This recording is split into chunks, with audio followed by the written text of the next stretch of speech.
అపోస్తలులుగాను, కొందరిని ప్రవక్తలుగాను, రెండవది ప్రవక్తలుగాను, కొందరిని సువార్తికులుగాను, మూడవది సువార్తికులుగాను, కొందరిని కాపరులుగాను, నాలుగవది కాపర్లుగాను, కొందరిని ఉపదేశకులుగాను ఐదవది ఉపదేశకులుగా నియమించెను.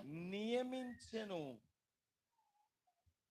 నియమించెను చెప్పాలి, అందరూ చెప్పాలి.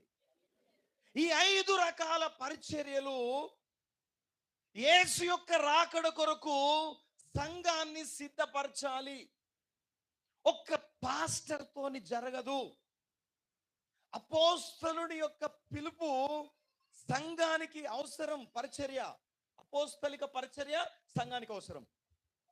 ప్రవక్త యొక్క పరిచర్య సంఘానికి అవసరం. సువార్తికుని యొక్క పరిచర్య సంఘానికి అవసరం.